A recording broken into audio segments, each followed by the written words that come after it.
اسمك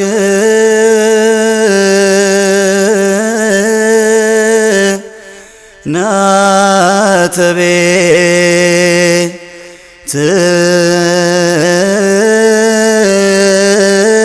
تك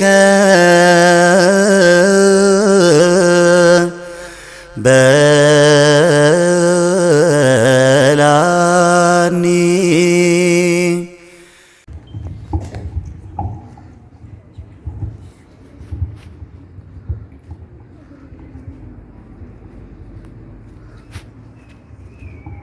በስመ አብ የተዋህዶ ልጆች ድምጻችሁ ይሰማ።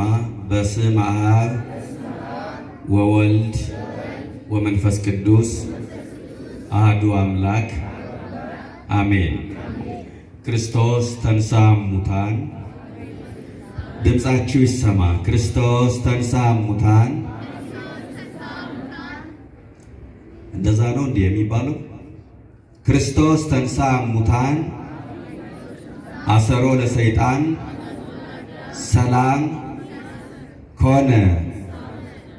የተከበራችሁ አባቶቼ፣ መምህራን ወንጌል፣ መዘምራን፣ እግዚአብሔር በቸርነቱ የሰበሰባችሁ አባቶችና እናቶች፣ ወንድሞችና እህቶች፣ ሕፃናትም ጭምር እንደምን ዋላችሁ?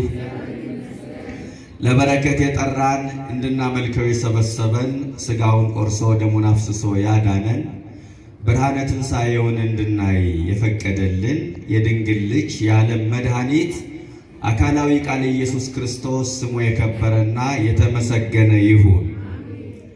ንበር ምስሌነ እስመ መሴ ወተቆልቆለ ፀሐይ፣ ከእኛ ጋር እደር ማታ ቀርቧልና ቀኑም ሊመሽ ጀምሯልና። የሉቃስ ወንጌል ምዕራፍ 24 ቁጥር 29። በዚህ ኃይለ ቃል ቸሮ አባት ልዑል እግዚአብሔር ያስተምረናል። እኛም ልጆቹ በማስተዋል ሆነን እናደምጠዋለን። ደካማ መሆናችን እናውቃለን፣ ባዶነታችን እንረዳለን። ነገር ግን በደላችን ሳይመለከት ከሩቅም ከቅርብም አሰባስቦ አባታዊ በሆነው ፍቅሩ ጠርቶ በእድሜያችን ላይ ይችን ሰዓት ተጨማሪ አድርጎ በዚህ ቅዱስ ስፍራ ሰብስቦናልና ልባችን በፍቅር አስማርከን እግዚአብሔር አባታችን የሚለንን እናደምጠዋለን። ለስህተታችን ጥበብን፣ ለድካማችን ኃይልን ከላይ ካርያም ይላክልን። አሜን በሉ። እመብርሃን የምስጢር ጓዳ ነች፣ ለሁላችንንም ምስጢሩን ትግለጥልን። በነገር ሁሉ አምላክ አበው ስሙ የከበረና የተመሰገነ ይሁን። አሁን ለአጽንዖተ ነገር ከኔ ጋር ኃይለ ቃሉን ትናገራላችሁ። ከኛ ጋር እደር በሉ እስኪ። ማታ ቀርቧልና ቀኑም ሊመሽ ጀምሯልና። በዚህ በዘመነ ትንሣኤ በቅዳሴው ክፍለ ጊዜ ከሚነበቡ የወንጌል ክፍሎች መካከል አንዱ ክፍለ ምዕራፍ ነው። በአንድም በሌላ መንገድ ተምራችሁ ይሆናል። ይህንን ተስፋ አደርጋለሁ። ግን እግዚአብሔር በተለያዩ መምህራን ላይ አድሮ ሲናገር የራሱ የሆነ መልእክት አለው። ይህንን ሁላችንን እናምናለንና ጥቂት ደቂቃ እንነጋገራለን። ይህን ቃል የተናገሩት የኤማሁስ መንገደኞች ናቸው። እነዚህ መንገደኞች ሉቃስና ቀለዮጳ ይባላሉ። ቀለዮጳ የኒቆዲሞስ ስም ነው። ከቁጥር 13 ጀምሮ ታሪካቸው እንደዚህ ተመዝግቧል። በዛን ቀን ይላል ሉቃስ ክፍሉን ሲጀምር፣ በዛን ቀን ከነርሱ ሁለቱ ከኢየሩሳሌም 60 ምዕራፍ ርቃ ወደምትገኝ ኤማሁስ ወደምትባል ትንሽ መንደር ይጓዙ ነበረ ይላል። በዛን ቀን ማለት ክርስቶስ በተነሳባት ዕለት ማለት ነው። መቃብር ክፈቱልኝ፣ መግነዙን ፍቱልኝ፣ ድንጋዩን አንሱልኝ ሳይል ብርሃን ለብሶ ብርሃን ተጎናጽፎ ሞትን ድል አድርጎ በተነሳባት ዕለት ከነርሱ ሁለቱ ማለት ከደቀ መዛሙርቱ ሁለቱ አሁን የጠቀስኳቸው ሉቃስና ቀለዮጳ ከኢየሩሳሌም 60 ምዕራፍ ርቃ ወደምትገኝ ኤማሁስ ወደምትባል ትንሽ መንደር ይጓዙ ነበረ ይላል።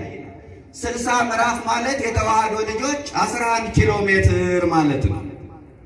እነዚህ መንገደኞች ያሳዝናሉ። 3 ዓመት ተስፋ ያደረጉት ጌታ ሞተ። ከእንግዲህ በኋላ የእሱ ነገር አለቀለት አበቃለት ብለው ተስፋ ቆርጠው ወደ መጡበት መንደር የሚመለሱ ተጓዦች ናቸው። በሕይወት ላይ ትልቁና አሳዛኙ ነገር ምንድን ነው ካላችሁ፣ ተስፋ መቁረጥ ነው። ተስፋ የሌለው ሰው የሰው ኃይሉ ያለው በጉልበቱ ውስጥ አይደለም። የተዋህዶ ልጆች በተስፋው ውስጥ ነው። ተስፋ የሌለው ሰው ጉልበት እንኳን ቢኖረው መራመድ አይችልም። ጉልበት አልቆ ግን በተስፋ መራመድ ይቻላል። ብዙ ጊዜ ተስፋ እንቆርጣለን። በራሳችን ላይ ተስፋ እንቆርጣለን። ከእንግዲህ በኋላ ዋጋ የለኝም አልለወጥም ብለን። በሰዎች ላይ ተስፋ እንቆርጣለን። የተሻለ ሰው አላገኝም ብለን።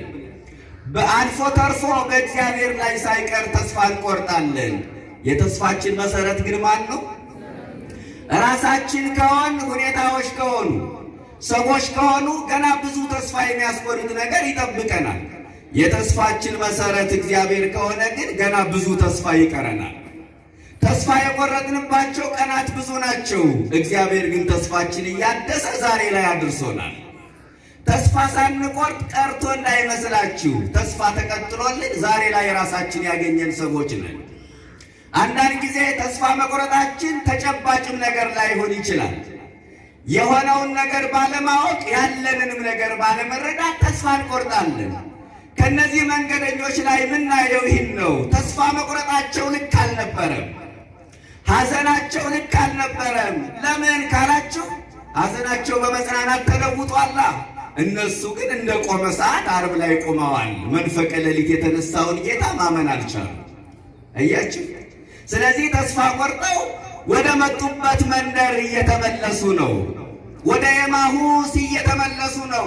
ወደ ኤማሁስ መመለስ ማለት በሌላ አነጋገር ወደ ኋላ መመለስ ማለት ነው። መንገድ የሚያገለግለው ካሰቡት ቦታ ለመድረስ ብቻ አይደለም። አንዳንዴ ያሰቡትም አልሆን ሲል ወደ ኋላ ለመመለስ ያገለግላል። ወደ ኋላ የምናደርገው ጉዞ ግን አደጋ አለው፣ እንቅፋት አለው፣ መሰናክሉ ብዙ ነው። ዛሬ እንደ ኤማሁስ መንገደኞች ወደ ኋላ የሚመለሱ የክርስትና ተጓዦች ብዙ ናቸው። ያለፈው ዘመን ይብቃ ብለው ክፉ ስራቸውን ረግመው በንስሐ ከተመለሱ በኋላ የጠፉትን ኃጢአት የሚልሱ የጠሉትን ዓለም መልሰው የሚናፍቁ መንፈሳዊ ዝለት የሚያጋጥማቸው የጀመሩትን መንፈሳዊ ጉዞ የሚያቋርጡ ለእግዚአብሔር ያላቸውን ፍቅር የቀነሱ የተሳለሙትን መስቀል የካዱ የተቀበሉትን ቅዱስ ሥጋና ክቡር ደም መታሰቢያ ነው ያሉ አፋቸውን ሞልተው ማርያም አታማልድም ያሉ ለዓለም ድነት ምክንያት አድርጎ ለዓለም ድነት ምክንያት አድርጎ የሰጠን እመቤታችን የተቃወሙ ወደ ወደ የገባ ያረክስም ብለው ጾሙን ግፍ አድርገው የተዉ የዘረጉትን የጸሎት መጽሐፍ አጣጥፈው ያስቀመጡ ብዙ ሰዎች አሉ።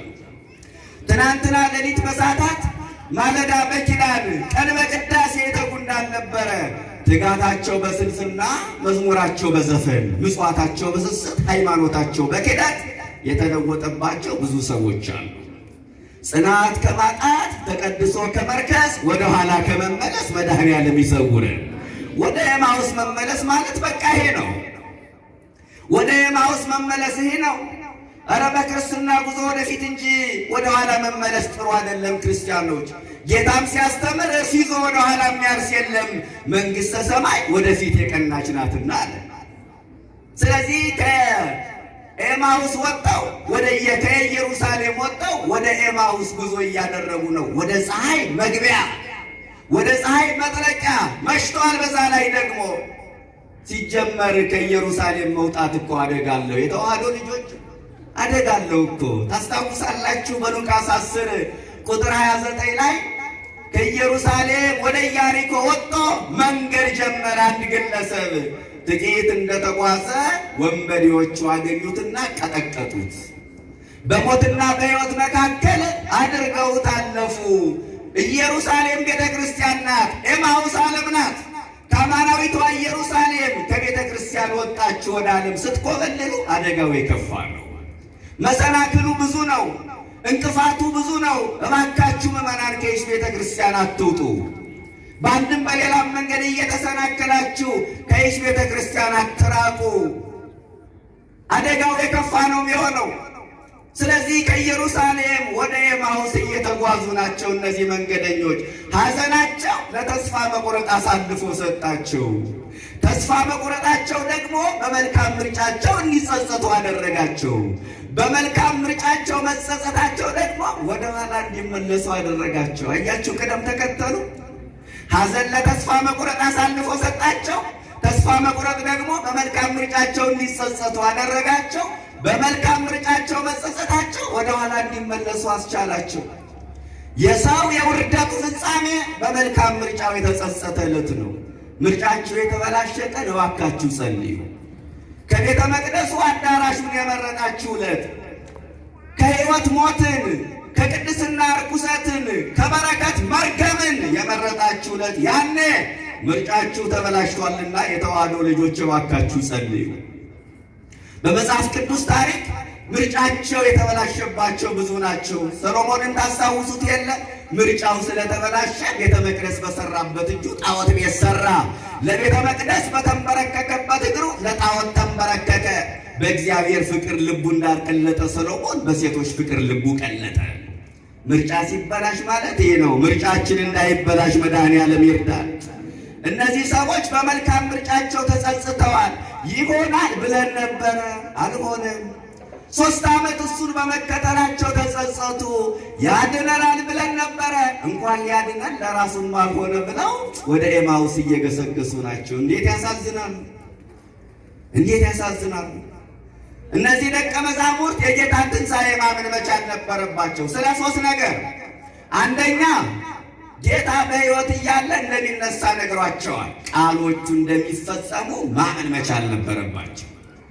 ሌሎች ቃላት ሌሎች የተናገራቸው ቃሎቹ እንደሚፈጸም ያውቃሉ። እነሳለ የሚለው ቃልም እንደሚፈጸም ማመን መቻል ነበረባቸው። ሁለተኛ መቃብሩ ባዶ መሆኑን አይተዋል። 3ኛ ሴቶቹ ነግረዋቸዋል፣ ግን ማመን አልቻሉም። ለምን? ለደቀ መዛሙርቱ አዲስና እንግዳ የሆነባቸው ነገር ምን እንደሆነ ታውቃላችሁ? ከሞት በኋላ ቀጠሮ ይዘው አያውቁም። ጌታ በሕይወት እያለ የዛሬ 3 ቀን እነሳለሁ፣ ገሊላ እንገናኝ አላቸው። ከሞት በኋላ ቀጠሮ ይዘው ስለማያውቁ በቀጠሮ ቦታ አልተገኙም። የቀጠሮውንም ሰዓት አላከበሩ። በሕይወት እያለ ቀጠሮ የሚቀር ሰው ያውቃሉ። ከሞት በኋላ ግን ቀጠሮ የሚያከብር ሰው አያውቁማ። ስለዚህ ለደቀ መዛሙርቱ ይህ ግራ አጋባቸው እና ትንሣኤውን ማመን ከበዳቸው። የኤማሁስ ጉዞ በእውነት ለጠላት ጉልበት የሰጠ ጉዞ ነው። የኤማሁስ ጉዞ አካልን ያጠወለገ ጉዞ ነው። የኤማሁስ ጉዞ ራእይን ያጠወለገ ጉዞ ነው። ከይሽ ቤተ ክርስቲያን ወጣችሁ ወደ ዓለም ስትኮበልሉ ወደ ኤማሁስ አካላችሁ ይጠወልጋል። መንፈሳዊ አካላችሁ፣ መንፈሳዊ ሕይወታችሁ ይጠወልጋል። ራእይ አይኖራችሁም። ተስፋ የሚባል ነገር አይኖራችሁም። ሲጀመር ከይሽ ቤተ ክርስቲያን ወጡ ምን ተስፋ አለና? የተዋሕዶ ልጆች አንዳንዶቹ ሁሉም ነገር በዚህ ቤት ቀረ፣ በዛ ቤት ቀረ ብለው የሚጸጸቱ ሰዎችን አስታውሳለሁ። የቅርብ ጓደኞቻችን ትናንትና በይሽ ቤተ ክርስቲያን ሲያገለግሉ የነበሩ አሁን ከኛ የተለዩ ሁሉም ነገር በዛ ቤት ቀረ፣ ውበቱ፣ ድምቀቱ፣ ጌጡ፣ ክብሩ በዛ ቤት ነበረ ብለው ወደኋላ የሚጸጸቱ ሰዎች አሉ። ተስፋ የለማ ከይሽ ቤተ ክርስቲያን ወጡ እየመሰላቸው ነው እንጂ በስጋም ተስፋ የለም፣ በነፍሱም ተስፋ የለም። እና መንፈሳዊ አካላችሁ እንዳይጠወልግ ከይሽ ቤተ ክርስቲያን አትውጡ። ስለዚህ የኤማሁስ መንገደኞች ከኢየሩሳሌም 60 ምዕራፍ ርቃ ወደምትገኝ ኤማሁስ ወደምትባል ትንሽ መንደር ይጓዛሉ። ይህን ካለ በኋላ ሉቃስ ሲቀጥል በቅደም ተከተል ነው የምናየው አገልግሎቱን። በጉዟቸው ላይ ስለሆነው ነገር ይነጋገሩ ነበር። በምናቸው? በጉዟቸውም ስለሆነው ነገር ይነጋገራሉ። ከኢየሩሳሌም ወደ ኤማሁስ በሚያደርጉት ጉዞ ስለሆነው ነገር ይነጋገራሉ። ምንድነው ስለሆነው ነገር መነጋገር? ዓርብ ዕለት ስለሆነው ነዋ። እንጸልያለን የሚሉ ካህናት እንዴት ሰው ይገድላሉ እያሉ ስለሆነው ነገር ይነጋገራሉ። አያችሁ እንዴት ስንት ወንጀለኛ ሞልቶ ከተማ ላይ እንዴት ንጹሕ ኢየሱስ ይከሰስ? ሞት የሚገባቸው ወንበዴዎች ከተማ ላይ እየተጎማለሉ ሹመትና ሽልማት የሚገባው ጌታ እንዴት ይሙት እያሉ ስለሆነው ነገር ይነጋገራሉ። እናንተ በጉዟችሁ ላይ ስለሆነው ነገር ትነጋገራላችሁ። ምንድነው በጉዟችሁ የምታወሩት? አንዱን እየጣልን አንዱን እያነሳን፣ አንዱን እየካብነን ሌላውን እያዋረድን፣ አንዱን እያጸደቅን ሌላውን እየኮነን፣ አንዱን እያመሰገን ሌላውን እያማን። እንዲህ ከሆነ ጉዟችን ለጠላት ጉልበት የሰጠ ጉዞ ነው፣ እንደ ኤማሁስ ጉዞ። በጉዟችሁ ላይ ምንድነው የምታወሩት? ስለሆነው ነገር ተነጋገሩ እንጂ፣ ዓለምን አንስታችሁ ተነጋገሩ እንጂ። የተዋህዶ ልጆች እንዴ ክርስቲያን ዓለምን ረስቶ ክርስትና ብሎ ነገር አይታሰብም። ዓለምን ረስቶ ክርስትና ብሎ ነገር አይታሰብም። ጻድቃን ወደ ገዳም፣ ሰማዕታት ወደ ደም የሄዱት ዕለተ ዓርብ ትዝ እያላቸው ነው። የተዋህዶ ልጆች ጻድቃን የላመ የጣመ ከመቅመስ የሞቀ የደመቀ ከመልበስ ተከልክለው ፍላጎታቸውን አሸንፈው ራሳቸውን ገዝተው ምኞታቸውን ተቆጣጥረው ልብላ ልብላ፣ ልጠጣ ልጠጣ፣ ላመንዝር ላመንዝር የሚል ስሜታቸውን ገጥተው በረሃ ገብተው የኖሩት ዕለተ ዓርብ ትዝ እያላቸው ነው። ሰማዕታት ወደ ደም የሄዱት ዕለተ ዓርብ ትዝ እያላቸው ነው። ዕለተ ዓርብን ረስቶ ክርስትና ብሎ ነገር አይታሰብም። ስለዚህ ዓርብን እያነሳችሁ በጉዟችሁ ላይ ተነጋገሩ። ጅራፉን አንስታችሁ ተነጋገሩ እንጂ መከራውን አንስታችሁ ተነጋገሩ። አክሊለ ሦክ መድፋቱን፣ በዘንግ መቀጥቀጡን፣ በጥፊ መመታቱን፣ የርኩሳንን ምራቅ መቀበሉን አንስታችሁ ተነጋገሩ እንጂ ውለታውን አንስታችሁ፣ ደግነቱን አንስታችሁ፣ ፍቅሩን አንስታችሁ፣ ቸርነቱን አንስታችሁ፣ ማዳኑን አንስታችሁ ተነጋገሩ እንጂ ወተዘያነው ዕለት ዕለት አድኅኖቱ አይደል የሚለው ዕለት ዕለት ማዳኑን አውሩ አለ ነቢዩ ዳዊት። ማዳኑን አውሩ። እውነት ነው። ማዳኑን በእኛ ላይ ያልገለጠበት ቀን መቼ አለና፣ ታምሩን ያልሰራበት የቸርነቱን ሥራ ያልሰራበት ቀን መቼ አለና፣ አልገባን ብሎ ማስተዋል ጎሎን። እግዚአብሔር ለሁላችንንም ማስተዋሉን ያድለን። መናፍቃን በዚህ አጋጣሚ ይበልጡናል። ባገኟት አጋጣሚ ምንፍቅናቸውን እየዘሩብን ይሄዳሉ። እኛ ግን በጉዟችን ላይ ስለሆነው ነገር ማውራት ነውር ይመስለናል። ሲጀመር ከቤተ ክርስቲያን ውጭ ማውራት ክርስቲያኖች ነውር እኮ ነው ይመስለን አይደለም። በመስሪያ ቤት፣ በስራ ቦታ፣ መንደር ውስጥ፣ ጓዳ ውስጥ ስለ እግዚአብሔር መነጋገር ኋላቀርነት የሚመስለን ብዙ ሰዎች አለን። መናፍቃኑ በለጡን። ባገኟት አጋጣሚ ክደታቸውን እየጣሉብን ይሄዳሉ። በጉዟቸው ላይ ስለሆነው ነገር ይነጋገሩ ነበረ እና በጉዟችሁ ላይ ዓለምን አንስታችሁ ተነጋገሩ። ስለ ዓለምማ ብዙ አወራን፣ ስለ ፖለቲካው ብዙ አወራን፣ ስለ ፊልሙ ስለ ኳሱ ብዙ አወራን። ይሰለቻል። የማይሰለቸውን ነገር እግዚአብሔር ተነጋገሩ። የማይሰለቸውን ነገረ ክርስቶስ፣ ነገረ ትንሣኤ፣ ነገረ ማርያም፣ ነገረ መስቀሉን ተነጋገሩ። እሱ ነው ማይሰለች። በጉዟቸው ላይ ስለሆነው ነገር ይነጋገሩ ነበር።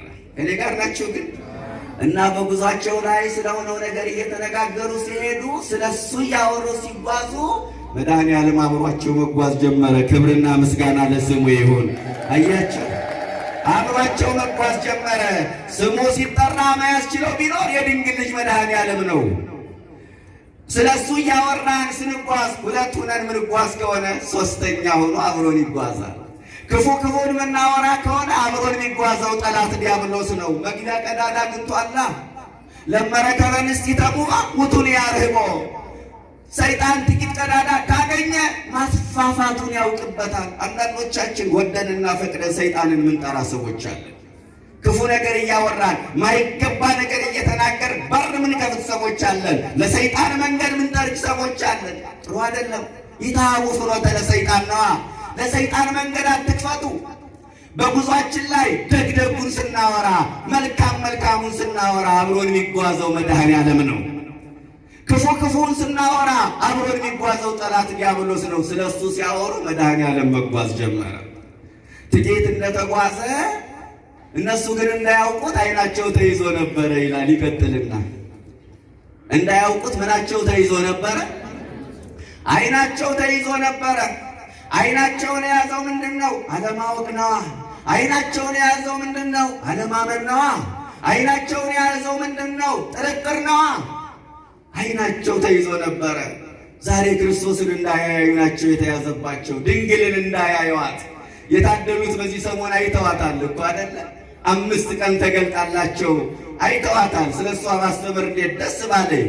ግን ትናንትም ተመራችሁ ይሆናል፣ ነገም ከነገም በኋላ ትማሩታላችሁ። ይህንን መልእክት ሊሰጠን የሚችለውን ነገር እናውራ በደንብ። ስለዚህ ክርስቲያኖች ድንግል ማርያምን ማየት ያልቻሉ፣ ድንግል ማርያምን እንዳያዩ ዓይናቸው የተያዘባቸው፣ መስቀሉን እንዳያዩ ዓይናቸው የተያዘባቸው ስንት ሰዎች አሉ። በስጋዊ አስተሳሰብ ዓይናቸው የተያዘባቸው፣ በፖለቲካው በዘረኝነቱ ዓይናቸው የተያዘባቸው ስንት ሰዎች አሉ። እንዳያውቁት ምናቸው ተይዞ ነበረ?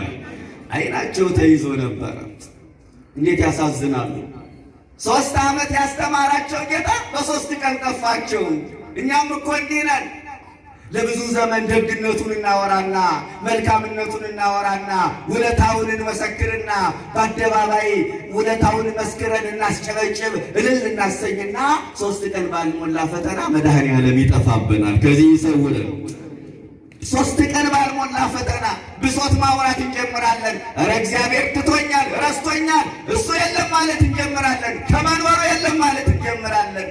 3 ዓመት ያስተማራቸው ጌታ በ3 ቀን ጠፋቸው። እኛ በጥቂት ፈተና እግዚአብሔር ይሰወርብናል። እንዳያውቁት ዓይናቸው ተይዞ ነበረ እና ጥቂት እንደተጓዘ እንዲህ አላቸው፣ እየጠወለጋችሁ ስትሄዱ የምታወሩት ነገር ምንድን ነው አላቸው። ምን እያላችሁ ስትሄዱ? እየጠወለጋችሁ ስትሄዱ የምታወሩት ነገር ምንድን ነው? እኒህን ደቀ መዛሙርት ያጠወለጋቸው ምንድን ነው? እስኪ ንገሩ። ግሩም አለማመን። እነዚህ ደቀ መዛሙርት ያጠወለጋቸው አለመመገባቸው ብቻ አይደለም፣ ተስፋም አለማድረጋቸው ጭምር ነው።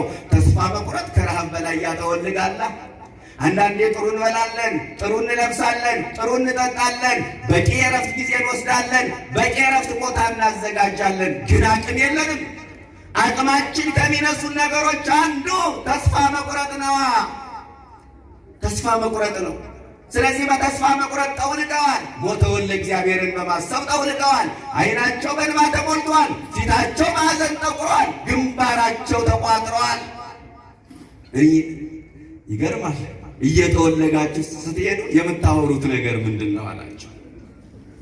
ያኔ ቀሌዮጳ ከነሱ ከሁለቱ አንዱ ቀሌዮጳ ኒቆዲሞስ አንተ በኢየሩሳሌም በዚህ ሰሞን እንግዳ ሆነ ለብቻ ትኖራለህ እንዴ አለው። በዚህ ሰሞን የሆነውን አታውቅም ሲል መድኃኔዓለም ምንድነው የሆነው አለ። አላወቁትም እኮ ምንድነው የሆነው? ስለ ኢየሱስ ክርስቶስ ለራሱ ለኢየሱስ ክርስቶስ ያወራሉ። ባለቅኔ ሞተ ዮሴፍ ነገር ወለ ዮሴፍ አለ። የዮሴፍን ሞት ለራሱ ለዮሴፍ ነገሩት። አንድ ወንድማችን ነበረ አውሬ በላው ብለው አረዱት። አያችሁ፣ ለራሱ ለኢየሱስ ክርስቶስ ስለ ኢየሱስ ክርስቶስ መናገር ጀመሩ። እሱም ደግሞ ስለሱ ከነሱ መስማት ፈለገ። ይገርማል። ስለሱ ከነሱ መስማት ፈለገ። ምን እንደሚሉ እኮ ያውቃል። ልቦና ያሰበውን ኩላሊት ያመላለሰውን መርምሮ የሚያውቅ ጌታ ነው። ስለሱ ከነሱ መስማት ፈለገ። አንዳንዴ ከኛ መስማት ይፈልጋል። ጉዳይ የልቤን እሱ ያውቀዋል ምንል ሰዎች አለን። ጉዳያችን መስማት ይፈልጋል። ኃጢአታችን መስማት ይፈልጋል። በካህኑ አማካይነት ምስክርነታችን መስማት ይፈልጋል። ኃጢአታችን፣ ንስሐችን መስማት ይፈልጋል እግዚአብሔር። ስለዚህ ስለ እርሱ ከነሱ ማወቅ ፈለገ እና ምንድን ነው ሲል በቃልና በስራ ብርቱ ነቢይ ስለነበረ ስለ ናዝሬቱ ስለ ኢየሱስ ክርስቶስ አልሰማህምን አሉት። እስቲ ቃል ተናገሩት። በቃልና በስራ እስቲ በሉ። ብርቱ ነቢይ ስለነበረው ስለ ኢየሱስ ክርስቶስ አልሰማህምን አሉት። አያችሁ፣ የካህናት አለቆች ለሞት ፍርድ አሳልፈው እንደሰጡት እኛ ግን እስራኤልን እንደሚያድን እናምናለን አሉ። እንዴት ይገርማል እናንተ! በቃልና በሥራ ብርቱ ነበረ መድኃኔዓለም። እኛ በቃል ብርቱዎች ነን፣ ችግር የለብንም ለንግግር። በሥራ ግን ደካሞች ነን። አንዳንዶቻችን የምንናገረውን አንኖርበትም። አንዳንዶቻችሁ የምትሰሙትን አትኖሩበትም። በቃል ብርቱዎች ነን፣ በሥራ ግን ደካሞች ነን። በእውነት በቃልና በሥራ ብርቱ የሆነ አገልጋይና ምዕመን ለይሽ ቤተ ክርስቲያን ያስፈልጋታል። መድኃኔዓለም በቃልና በሥራ ብርቱ ነበረ። ከቃል በላይ ተግባርን ይሰብካል። ጠላቶቻችሁን ውደዱ አለ። ሲወዳየ ነው። ይህ ነው በቃልና በሥራ ብርቱ መሆን። መስቀል ላይ ሲወዳየ ነው። አያችሁ፣ የሾህ አክሊል ደፍቶ ጎኑን በጦር ተወግቶ በዘንግ እየተቀጠቀጠ በጥፊ እየተመታ ችንካሩ ሥጋውን አልፎ አጥንቱን እየሰረሰረው የደም ላብ ፊቱን አልፎ አባቱ የሚያደርጉትን አያውቁምና ምን በላቸዋል? ይቅር በላቸዋል። ይህ ነው ከቃል በላይ ተግባርን መስበክ። በቃልና በሥራ ብርቱ ነበረ። እኛ በቃል ጀግኖች ነን። እኛ በቃል እንሰብካለን፣ መች በተግባር ለመደብን። ፍቅርን በቃል እንሰብካለን፣ በተግባር መቼ ለመደብን። ይቅርታን በቃላችን እንሰብከዋለን፣ መቼ በተግባር ለመደብን። ኢየሱስ ክርስቶስ በቃልና በሥራ ብርቱ ነቢይ ነበረ። ስህተታቸው ክርስቶስን ነቢይ አድርገው ማሰባቸው ነው። ነቢይ ነው እንዴ ኢየሱስ ክርስቶስ? ምዕመናን አይደለም። ዘበነቢያት አቅደመ ታውቆ፣ በነቢያት አስቀድሞ የታወቀ ነቢያቱን ትንቢት ያናገረ ነቢያቱ ትንቢት የተናገሩለት። ወበሐዋርያት ተሰብከ፣ ሐዋርያቱ ይሰበኩለት። ወመላእክት ተዋክተ፣ በቤተልሔም ዋሻ መላእክቱ ክብር በአርያም ይሁን ብለው ያመሰገኑት ጌታ ነው። እሱ የነቢያት ጌታ ነው። የፍጥረታት ፈጣሪ ነው። የእግዚአብሔር ልጅ እግዚአብሔር ነው። ነቢይ አይደለም። በዘመናችን ከነቢይ ያነሰ ነቢይ ነው ይሉታል አንዳንዶቹ። አማላጅ ነው ይሉታል፣ መልአክ ነው ይሉታል። እሱ ግን አማላጅም አይደለም፣ የአማልክት አምላክ ነው። የጌቶች ጌታ ነው። የነቢያቱ አለቃ ነው። በዘመኑ አገልግሎ ያለፈ አንድ የሆነ ብርቱ ነቢይ አድርገው መድኃኔዓለምን አሰቡት። በቃልና በሥራ ብርቱ ነቢይ ስለነበረው ስለ ናዝሬቱ ስለ ኢየሱስ አልሰማህምን አሉት። እኛ ግን እንደሚያድነን እናምናለን። ያን ጊዜ የድንግል ልጅ እናንተ የማታስተውሉ ልባችሁ ከማመን የዘገየ አላቸው። ምን የማታደርጉ? የማታስተውሉ ማለት ምን ማለት መሰላችሁ? ከእግዚአብሔር ቃል አንጻር ነገሮችን መመርመር ያቃታችሁ ማለት ነው። በነቢያቱ ስለ እርሱ ተጽፏል። የማታስተውሉ ልባችሁ ከማመን የዘገየ። ክርስቲያን አስተዋይ መሆን መቻል አለበት። የተዋህዶ ልጆች ክርስቲያን ከምን ጋልብበት የስሜት ፈረስ ወጠን አስተዋይ ልንሆን ይገባል። ይህንን መረዳት መቻል አለባችሁ።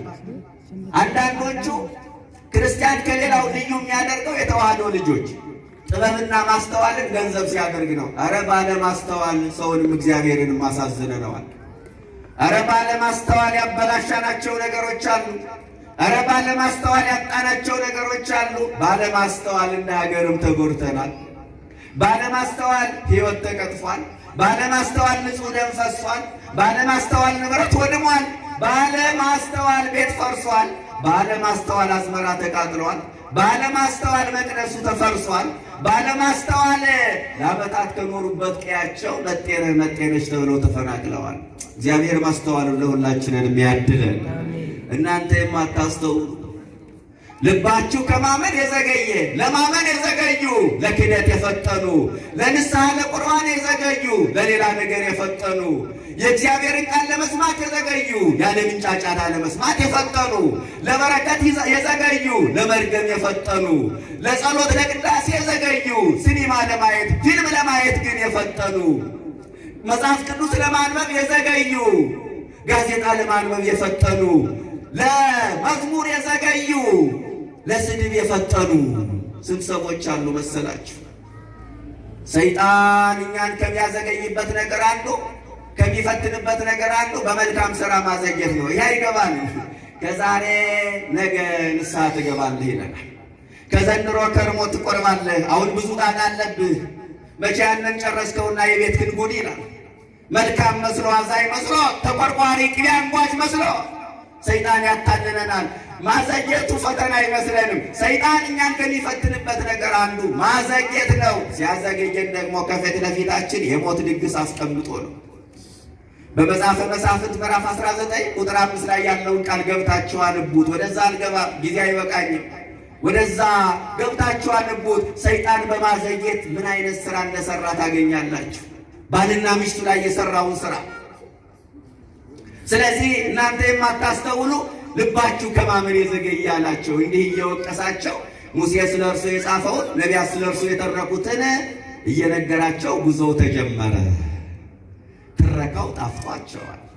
ትምህርቱ ተመችቷቸዋል። ልባቸው በፍቅር እየተቃጠለ ነው።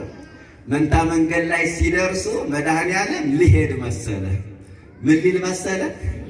ልሄድ መሰለ። ማንን ብሎ መጣና እንደ ከኢየሩሳሌም ኤማሁስ ድረስ ማንን ብሎ መጣና እነሱን ብሎ አይደል እንደ መጣ። ግን እሱ ግባ ካላሉት አይገባማ፣ እደር ካላሉት አያድርማ፣ ግድ ካላሉት እሺ አይልማ። ልሄድ መሰለ። ያን ጊዜ አባቶቻችን እንደነገሩን በትርጓሜ ፍቅረ ቢጽ አስተምሯቸው ነበርና ትልቅ ሰው ማክበር እንደሚገባ፣ እንግዳ መቀበል እንደሚገባ አስተምሯቸው ነበርና ንበር ምስሌነ እስመ መሲሑ ተቆልቆለ ፀሐይ፣ ርዕሳችን ይህ ነበረ። ከእኛ ጋር እደር ማታ ቀርቧልና ቀኑም ሊመሽ ጀምሯልና አሉት። መድኃኔዓለም ሊያድር ፈቃደኛ ሆነ። ስሙ ለዘላለም የተመሰገነ ይሁን። በእኛም ቤት ይደር፣ ጓዳችን አድሮ በበረከት ይሙላልን። መድኃኔዓለም ሊያድር ፈቃደኛ ሆነ። ወደ ጓዳቸው ገባ። ማዕዱ ቀረበለት። እንጀራውን ቆርሶ ሰጣቸው። እንጀራውን ሲበሉ የትንሣኤው ጌታ መሆኑን አወቁት እላቸዋለሁ ምዕመናን፣ የትንሣኤው ጌታ መሆኑን አወቁት።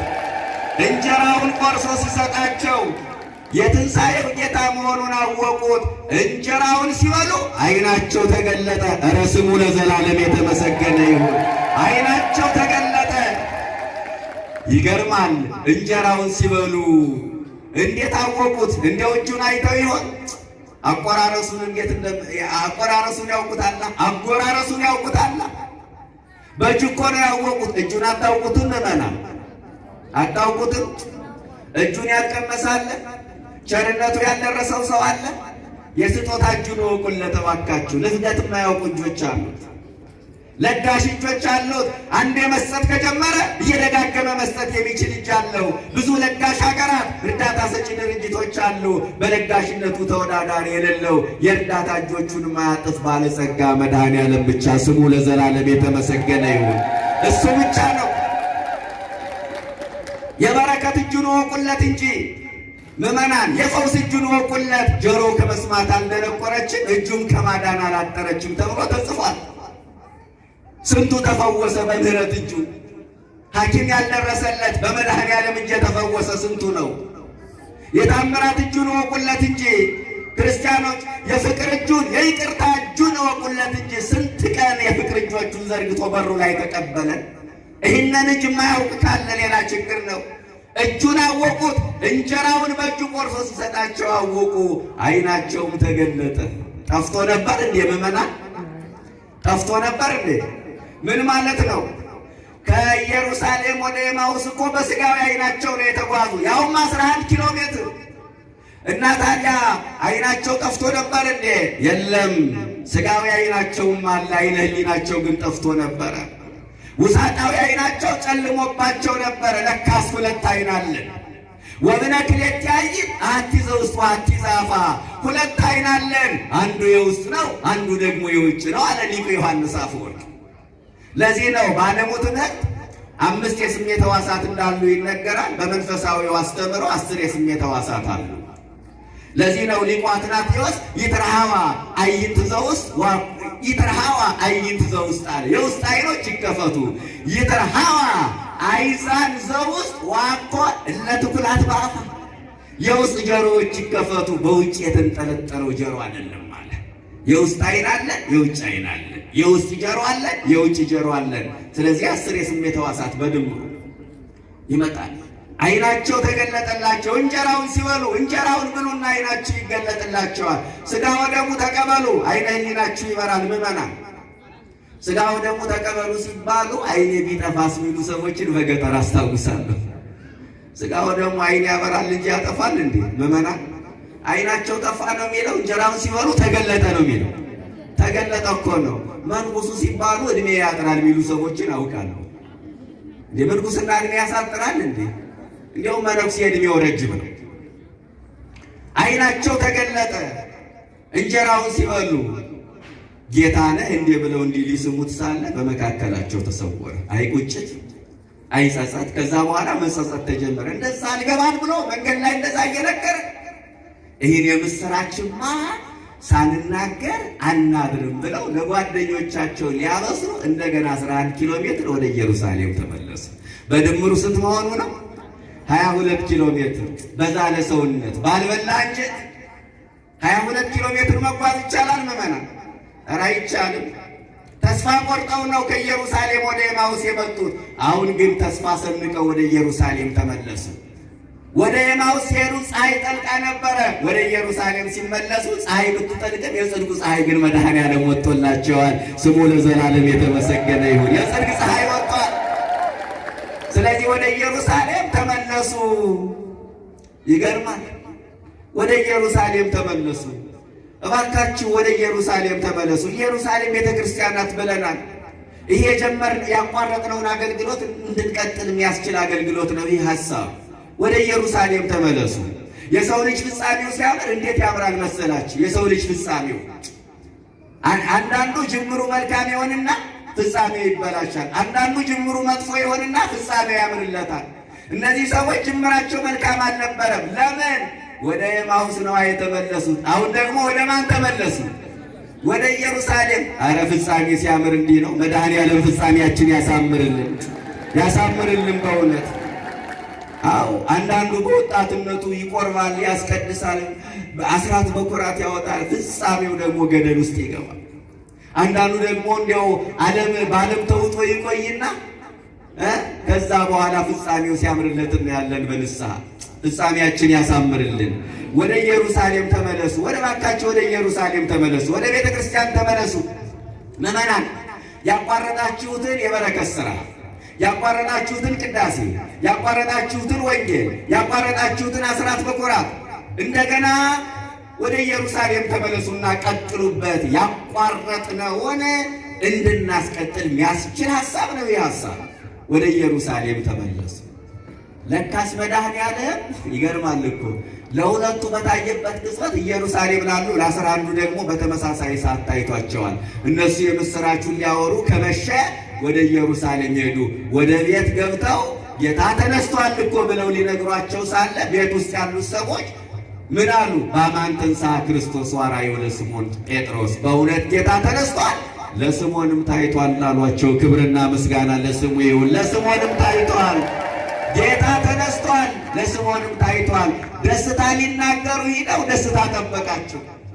አይገርምም? ደስታ ሊናገሩ ሂደው ምን ጠበቃቸው? ደስታ ሊጠበቃቸው። ደስታቸውን ተለዋወጡ። 3 ቀን ሐዘናቸውን ጭንቀታቸውን ሲለዋወጡ ቆይተው ነበር። አሁን ደስታቸውን ተለዋወጡ። ጌታ ተነስቷል በሉ እስኪ። ጌታ ተነስቷል። ይህ ቃል የድል ቃል ነው ምዕመናን። የምስራች ቃል ነው። የአሸናፊነት ቃል ነው። ጌታ ተነስቷል። ማን ተነስቷል ምዕመናን? ጌታ ተነስቷል። እና ለዚህ እልልታ አይገባውም? እኔ እንኳን እልል በሉ ብያለሁ። ቤተ ክርስቲያን 50 ቀን ሰላምታ የምትለዋወጥበት ቃል እኮ ነው። ጠላት የተሸነፈበት፣ የሰው ልጅ ነፃ የወጣበት፣ ሰላምና ደስታ የተሰበከበት ቃል ነው። የድል ቃል ስለሆነ 50 ቀን ቤተ ክርስቲያን ትለዋወጥ። ክርስቶስ ተንሥአ እሙታን መግቢያዬ ላይ እንደነገርኳችሁ አያችሁ፣ ጌታ ተነስቷል። ደቀ መዛሙርቱ ትንሣኤውን መሰከሩ። ምን ይገርማል! እንኳን ደቀ መዛሙርቱ አይሁድም ለመነሳቱ እርግጠኞች ነበሩ። እርግጠኞች ስለነበሩ አይደል የመቃብሩ ላይ 3 ታላላቅ ጥንቃቄ ያደረጉ። አንደኛ መቃብሩን በትልቅ ድንጋይ ገጠሙ፣ ድንገት ፈንቅሎ ይነሳ ይሆን ብሎ በትልቅ ድንጋይ ገጠሙ። ሁለተኛ ይህ ካልተሳካ ብለው ዘመነኛ መሳሪያ የታጠቁ የሮማ ወታደሮችን መቃብሩ ላይ ዘብ አቆሙ። ይህ ካልተሳካ ደግሞ ተነስቷል በማለት ፈንታ ደቀ መዛሙርቱ ሰርቀው ወሰዱት ብለው የሐሰት ሪፖርት የሚያቀርቡ የሐሰት ወረኞችን በገንዘብ ገዙ። አይሁድ ሞኞች ናቸው። ሞት ያላሸነፈውን ጌታ መቃብር ያሸነዋል ብሎ ማሰብ ደካማነት ነው። እነሱ ባዶ መቃብር ሲጠብቁ፣ የእኛ ጌታ ግን ገሊላ ገብቶ ትንሣኤውን ገለጠ። ለደቀ መዛሙርቱ ትንሣኤውን ገለጠ። በገንዘብ የተገዙ ሰዎች ትንሣኤውን ሲያስተባብሉ፣ በፍቅሩ የተገዙ ደቀ መዛሙርት በአማን ተንሥአ ክርስቶስ ወአርአዮ ለስምዖን ጴጥሮስ። በእውነት ጌታ ተነስቷል፣ ለስምዖንም ታይቷል አሉ። ከእኛ ጋር እደር፣ ማታ ቀርቧልና። እንጠቅልለው፣ 5 ደቂቃ ታገሱ። ከእኛ ጋር እደር፣ ማታ ቀርቧልና፣ ቀኑም ሊመሽ ጀምሯልና። እግዚአብሔር ከእኛ ጋር እንዲያደር ትፈልጋላችሁ ምዕመናን? አሁን አጭር ጥያቄ እየጠየቅኩኝ አጭር መልስ ሰጣችሁ። 3 ነገሮችን ነግሬያችሁ አሳጥሬ ትምህርቴን እጨርሳለሁ። እግዚአብሔር ከእኛ ጋር እንዲያድር እንፈልጋለን? አሁን ምን ለማለት ተፈልጎ ነው ምናምን በማያስብል በማያሻማ ቋንቋ ነው የምነግራችሁ። ጠይቃችኋለሁ፣ ትመልሱልኛላችሁ። ተግባብተን ነው የምንወርደው። ስለዚህ እግዚአብሔር ከኛ ጋር እንዲያደር እንፈልጋለን። እኛ ምን ሆነን እንገኝ ታዲያ? ምን እንሁን? ጥሩ ነው፣ አማኝ እንመን። እንዲያደር አይደል የምንፈልገው? እና ማደሪያ ሆነን መገኘት የለብንም? እሱ እንዲያደር ከፈለግነ በአጭር ቋንቋኛ ቤት ሆነን እንገኝ። ምን ሆነን እንገኝ? ቤት ሆነን እንገኝ። ቤተ መቅደስ ሆነን እንገኝ። ንጹህ ቤተ መቅደስ ደግሞ ቤተ መቅደስ እኮ ነን። አሁን ንጹህ መሆን ነው ያቃተን እንጂ ቤተ መቅደስ ናችሁ ተብለናል። ሁለተኛ ቆሮንቶስ ምዕራፍ 6 ቁጥር 16 ላይ እኛ የሕያው እግዚአብሔር ቤተ መቅደስ ነን ይላል ቅዱስ ጳውሎስ።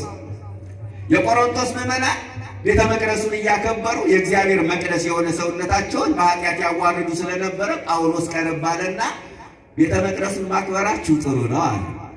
ግን እናንተ የእግዚአብሔር መቅደስ ስለሆናችሁ ሰውነታችሁን እባካችሁ በኃጢአት አታዋርዱታል።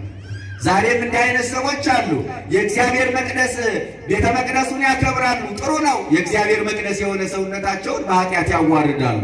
ቤተ መቅደሱን ያጸዳሉ። ጧት ጧት ለበረከት ምሽቀዳደሙ የሚጠርጉ ሰዎችን እናያለን። እንዴት ደስ ይላል! የእግዚአብሔር መቅደስ የሆነ ሰውነታችን ግን ይሄ እንዳይቆሽሽ የእግዚአብሔር መቅደስ የሆነ ሰውነታቸውን የሱስ መናኸሪያ ያደረጉ ብዙ ሰዎች አሉ። እባካችሁ ቤተ መቅደስ በሆነው ሰውነታችን እግዚአብሔር እንዲያድር እኛ ንጹሕ ቤተ መቅደሱን እንገኝ። አንዳንዶቹ ለቤተ መቅደሱ ዕጣን ያቀርባሉ። ቤተ መቅደስ በሆነው ሰውነታቸው ትንባሆ ይጤስበታል። አንዳንዶቹ ለቤተ መቅደሱ መገበሪያ ስንዴ ያቀርባሉ። ቤተ መቅደስ የሆነው ሰውነታቸው ከጌታ ሥጋና ደም ተለይቶ ይኖራል። አንዳንዶቹ ለቤተ መቅደሱ ለመዝሙር አገልግሎት የሚሆን መቋሚያውን፣ ጸናጽሎን፣ ከበሮውን ገዝቶ ያበረክታሉ። ቤተ መቅደስ በሆነው ሰውነታቸው ደግሞ ዘፈን ይዘፈኑበታል። አያችሁ። ስለዚህ እግዚአብሔር ከኛ ጋር እንዲያድር ከፈለግን እኛ ንጹሕ ቤተ መቅደስ እንሁንና ከኛ ጋር እደር እንበለው። ሁለተኛ እግዚአብሔር ከኛ ጋር እንዲያድር ከፈለግን በኃጢአት የተቆለፈ ሕይወታችን በንስሐ እንድትፈትለትና ከኛ ጋር ምን እንበለው? እደር እንበለው። የተቆለፈ ሕይወት አለ። በዘረኝነት በዚህ ክፍለ ጊዜ ዘርዝረን ማንጨርሰው በአመፅ፣ በእብሪት፣ በጥላቻ፣ በብሔርተኝነት፣ በባዕድ አምልኮ፣ በሙስና፣ በፍቅረ ነዋይ፣ በዝሙት የተቆለፈ ልብ አለ። እንክፈትለት በንስሐና እደር እንበለው። አርኅዋተ መኳንንት ወይባ ንጉሠ ስብሐት፣ መኳንንት ደጁን ክፈቱ፣ የክብር ንጉሥ መድኃኔዓለም ገብቶ ማደሪያ ያድርገን። እሱ እያንኳኳ ነው ደጅ ላይ። የዮሐንስ ራእይ ምዕራፍ 3 ቁጥር 20 ላይ ያለውን ቃል ታስታውሳላችሁ? ልብን የሚያሳርፍ ቃል። ደጅ ላይ ቆሜ አንኳኳለሁ አለ። ደጅ ላይ ቆሜ አንኳኳለሁ። ነፃ ፈቃድ እየሰጠን እኮ ነው። አስገድዶ የሚያጸድቅ አስገድዶ የሚኮንን አምላክ አይደለማ። ያንኳኳል። በገዛ ቤቱ ሰው ያንኳኳል። በገዛ ቤቱ ያንኳኳል። ዋጋ በከፈለበት ቤት ያንኳኳል። ሥጋውን ቆርሶ ደሙን አፍስሶ በሠራው ቤት ያንኳኳል እንዴ! ደጅ ላይ ቆሜ ያንኳኳለሁ። ፈቃድ መጠየቅ እኮ ነው። እነሆ ድምፄን ሰምቶ ቢከፍትልኝ ወደ እርሱ እገባለሁ። የመጀመሪያ የእሱ ድርሻ ያንኳኳል። የእኛ ድርሻ ድምፁን እንሰማለን። ከከፈትንለት ምን ያደርጋል? ወደ እኛ ይገባል። ከእኛም ጋር እራት ይበላል። ወደ እርሱ እገባለሁ፣ ከእሱ ጋር ምን እበላለሁ አለ? እራት እበላለሁ። እራት ምንድን ነው ምዕመናን? እንዲሁ እራት መብላት ነው። እሱን ይባርክልናል። እራት ምንድን ነው? በመጨረሻው ቀን የሚሰጠን ክብርና ዋጋ በራት ግብዣ ተመስለዋል። አባቶቻችን የማታ እራት ይስጥህ ብለው ይመርቃሉ። ከምሳ ግብዣ የራት ግብዣ ይበልጣል። ራት ክብር አለው። በመጨረሻው ቀን የሚሰጠን ክብርና ዋጋ በፍርድ ቀን እኮ የሚሰጠን ነው። ያ በምን ተመሰለ? በራት ግብዣ ተመሰለ። ከእሱ ጋር እራት እበላለሁ፣ ክብሩን እሰጠዋለሁ። እርሱም ከእኔ ጋር ይኖራል። ዋጋውን አግኝቶ ክብሩን ተቀብሎ ከእኔ ጋር በመንግሥተ ሰማይ ገኖ ከብሮ እኔም ተዋህዶ ይኖራል። ስሙ ለዘላለም የተመሰገነ ይሁን። ስለዚህ በኃጢአት የተቆለፈው ሕይወታችን እያንኳኳ ስለሆነ እንክፈትለትና እደር እንበለው። ሦስተኛውና የመጨረሻው እግዚአብሔር ከእኛ ጋር እንዲያድር ከፈለግን ማደሪያ ለመሆን የሚያበቃንን ሥጋውን እንብላና ደሙን እንጠጣና እደር እንበለው። ግልጽ የሆነ ነገር ነው እየነገርኳችሁ ያሉት። እደር እንበለው። ሥጋው ደሙን ተቀበላችሁ ስንት ዓመት ሆናችሁ? እስኪ ያልተቀበላችሁበትን ዘመን ወደ ኋላ መለስ ብላችሁ ቁጠሩት። ክርስቲያን ከሥጋው ደሙ ከራቀ የሚፈልገው የኃጢአት ልምምድ አለ ማለት ነው። ክርስቲያን ከሥጋው ደሙ ከራቀ የሚጠብቀው የኃጢአት ቀጠሮ አለ ማለት ነው። አለበለዚያ ከክርስቶስ ጋር እንዳንኖር የሚከለክለን ነገር የለም። ትጾማላችሁ፣ ትጸልያላችሁ፣ አስራቱን በኩራቱን ታወጣላችሁ፣ ደስ ይላል። የነገሮች መደምደሚያ ግን የክርስቶስን ሥጋና ደም መቀበል። አለበለዚያ መልካም ሥራዎቻችን ማረጋገጫ የሌላቸው የሂሳብ ሰነዶች ነው የሚሆኑብን። በልጅነታችሁ ትቆርቡ የነበራችሁ ልጆቻችሁን ልታቆርቡ ትመጣላችሁ። እነሱ ሲበሉ እናንተ ትራባላችሁ፣ ጀርባችሁን ለማዕዱ ትሰጣላችሁ። እስከ መቼ ነው ከዚህ ማዕድ የምንሸሸው ክርስቲያኖች? ስለዚህ ሥጋውን እንብላና ደሙን እንጠጣና ከእኛ ጋር እደር እንበለው። ለምንድነው እደር ምንለው ካላችሁ፣ ማታ ስለቀረበ ነዋ፣ ቀኑም ስለመሸ ነዋ። ከእኛ ጋር እደር ማታ ምን ብሏልና? ቀርቧልና፣ ቀኑም ሊመሽ ጀምሯልና። እደር የምንለው ማታ ስለቀረበ ነዋ። እደር የምንለው ቀኑ ስለመሸ ነዋ። አሁን አልመሸም ብላችሁ ነው ምዕመናን? አልመሸም። እንዲያው ቀኑ መሽቷል ማለት የብርሃኑ አልፎ የጨለማው መጠካት፣ የቀኑ አልፎ የሌሊቱ መጠካት ብቻ አይመስለኝም ምዕመናን። የቀኑን መምሸት የሚያሳዩ ነገሮች እኮ አሉ። ቀኑ አልመሸም ብላችሁ ነው? በዓይናችን የምናየው፣ በጆሮአችን የምንሰማው፣ በቴሌቪዥን መስኮት የምንመለከተው፣ በየሞባይሉ በየኢንተርኔቱ የሚለቀቁ ነገሮች የቀኑን መምሸት ያሳያሉ። ኃጢአት እንደ ጽድቅ፣ ነውር እንደ ቅድስና ከተቆጠረበት ዘመን ላይ ደርሰናል። ልቅነት ተስፋፍቷል። የሰው ልጅ ከክብር ወርዶ እንስሳትን መስሏል። ያልሰራሁት ኃጢአት ምንድን ነው እያለ በመርከስ ላይ ይገኛል። የመንደር ነቢያት፣ የቻናል ነቢያት በዝተዋል። ግብረ ሰዶማውያኑ ተበራክተዋል። ጥላቻ ነግሷል። ፍቅር ቀዝቅዟል። መለያየት በዝቷል። ቀኑ መሽቷል ማለት ታዲያ ነዋ። የዘመን ምሽት ገጥሞናል። የቀን ምሽት ገጥሞናል። የተዋህዶ ልጆች የቀን ምሽት ካህን የሚሰዋበት፣ መቅደሱ የሚቃጠልበት፣ ሰዎች ቁልቁል እየተሰቀሉ በሳት እየተብለበለቡ እንደ በግ እየታረዱ የሚሞትበት፣ ነፍሰ ጡር የምትታረድበት ዘመን ይሄ ነው የዘመን ምሽት። ይሄ ነው የቀን ምሽት። የተዋህዶ ልጆች ሰው እንደ ሰው ተፈጥሮ ከአውሬ የከፋበት ዘመን፣ ሰው እንደ ሰው ተፈጥሮ ከአውሬ የከፋበት ዘመን፣ ከሞት በኋላ የሚጨክን ትውልድ የተፈጠረበት ዘመን፣ በሳት የሚለበልብ ዓይን የሚያወጣ ምላስ የሚቆርጥ ትውልድ የተፈጠረበት ዘመን፣ ጥላቻን ያረገዘ ለበቀል የሚሮጥ ወንድም ወንድሙን ለመግደል ቀን የሚጠብቅ ትውልድ የተፈጠረበት ዘመን። ይሄ ነው የቀን ምሽት። ይሄ ነው የዘመን ምሽት። ክርስቲያኖች ሰው እንደ ቆሻሻ በጅምላ የሚቀበርበት፣ ክቡር የሆነው የሰው ልጅ አስከሬን የትም ቦታ ተበታትኖ ቀባሪ ያጣበት ዘመን፣ ምንም የማያውቁ ሕፃናት፣ በልተው ያልጠገቡ ወርቀው ያልጠገቡ ሕፃናት ክርስቲያኖች ለጅብ ለአሞራ ምሳ ለጅብ ራት የሆኑበት ዘመን። ይሄ ነው የዘመን ምሽት። ሰው ፈልጎ ባልተወለደበት ቋንቋ አንገቱን በሰይፍ የሚቀላበት ዘመን። ይሄ ነው የዘመን ምሽት። በብሔሬ በቋንቋ አትመስለኝም ተብለው በገጀራ ተጨፍጭፈው የሞቱበት ዘመን። ይሄ ነው የቀን ምሽት።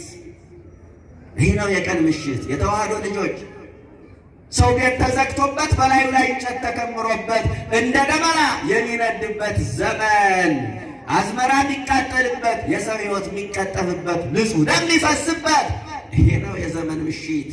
ቀኑ መሽቷል። ከእኛ ጋር እደር ማታ ቀርቧልና ቀኑም ሊመሽ ጀምሯልና በትክክልም መሽቷል። ታዲያ በአባቶቻችን ዘመን በዓይናችን ያላየነው በጆሮአችን ያልሰማነው አደጋ ሲገጥመን ቀኑ አልመሸም ትላላችሁ? ማታስ አልቀረበም ትላላችሁ? ስለዚህ ጨርሶ ሳይመሽ እንግባባ። ለሀገርም ለቤተ ክርስቲያንም የሚጠቅም ሥራ እንስራ፣ እንለወጥ፣ ንስሐ እንግባ፣ እንታረቅ፣ ሥጋው ደግሞ እንቀበል፣ ጥሙን በቀሉን እንተወው፣ ከጥላቻ እንራቅ። ጌታ ምን አለ? ማንም ሊሰራባት የማይችል ሌሊት ትመጣለች። ጨለማው ሳይመጣ ሌሊቱ ሳይመጣ ምን እንበል? ጌታ ሆይ ከእኛ ጋር እደር እንበለው። ሳይመሽ መንጋቱ አይቀርም። ወደዛ እንደው ላጽናናችሁ ካልኩ ደግሞ መንጋቱ አይቀርም፣ ይነጋል። ጨለማ አልፎ ብርሃን ይመጣል። ሌሊቱ አልፎ ቀኑ ይተካል። ግን እስከዛው ድረስ እኛ የሚያግባባ ሥራ እንስራ።